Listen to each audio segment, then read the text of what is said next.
ব্ৰহ্মপুত্ৰৰ বালিচাপৰিত সেউজীয়াৰ আচ্ছাদন ৰবি শস্যৰ সৃষ্টি কৰিছে কৃষি বিপ্লৱৰ হাজাৰ বিঘা মাটিত শাক পাচলিৰ খেতিৰে দেখুৱাইছে স্বাৱলম্বিতাৰ পথ শিৱসাগৰৰ দিখৌমুখ অঞ্চলৰ ব্ৰহ্মপুত্ৰ আৰু দিখৌ নদীৰ দাঁতিকাষৰীয়া চাপৰিসমূহত সৃষ্টি হৈছে কৃষি বিপ্লৱৰ ৰঙালাও কবি জলকীয়া বেঙেনা খেতি কৰি হৈছে স্বাৱলম্বী প্ৰতি বছৰে উৎপাদন কৰে হাজাৰ হাজাৰ টন শাক পাচলি আৰু সেই স্থানৰ পৰা আমাৰ সাংবাদিক ৰূপম বৰবৰাৰ প্ৰতিবেদন আছে আগবঢ়াইছো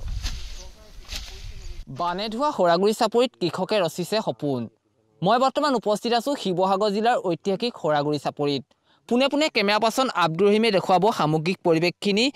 দিখৌমুখৰ খৰাগুৰি চাপৰিত প্ৰায় ৩০০টা পৰিয়ালে প্ৰায় ১০০০ বিঘাতকৈ অধিক কৃষিভূমিত তেওঁলোকে সেউজ বিপ্লৱৰ সূচনা কৰিছে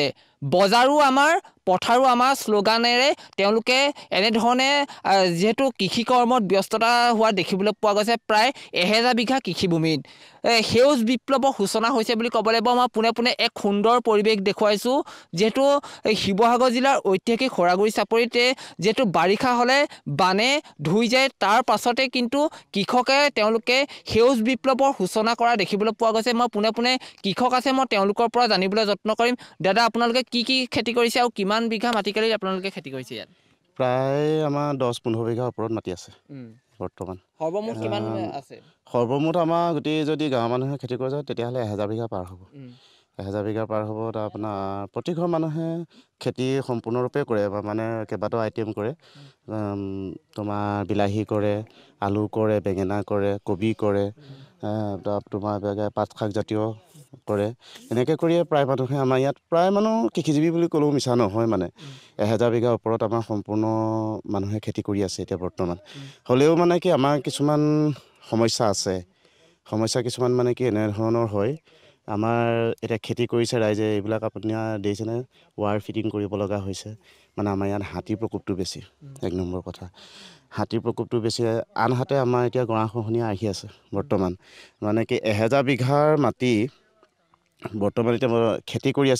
খেতি কৰিছে যদিও মানে ৰাইজৰ এতিয়া ভয় আৰু শংকাৰ এটাই যে গঁড়াই কেনেবাকৈ মাটিখিনি লৈ যাব নেকি এতিয়া বৰ্তমান সহায় আছে এতিয়াও খহনীয়া লাগি আছে হয়তো যে কিছুমান মানুহ হয়তো গুচি যাবলৈও আছে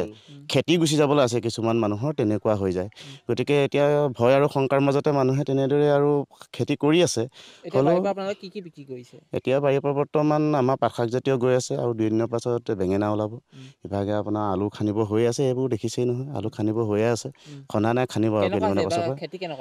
খেতি এবাৰ ভাল হৈছে দাদা মই আপোনাৰ পৰা জানিবলৈ যত্ন কৰিম যিহেতু চৰকাৰে কিবা সুবিধা দিছে না আপোনালোকক ইয়াত কৃষকক চৰকাৰে কোনো ধৰণৰ সুবিধা দিয়া নাই যিটো কাম কৰিছোঁ আমি চব ব্যক্তিগতভাৱে কৰিছোঁ হয় যদি আমি এতিয়া ২০ বিঘা কৰিছোঁ হয়তো চৰকাৰে সাহায্য দিয়াহেঁতেন হয়তো ৪০ বিঘা ৫০ বিঘা এঘৰ মানুহে খেতি কৰিব পাৰিলেহেঁতেন নিজৰ মজুত পইচা যিকেইটা পাৰিছোঁ কৰিছোঁ কিন্তু চৰকাৰলৈ এটাই অনুৰোধ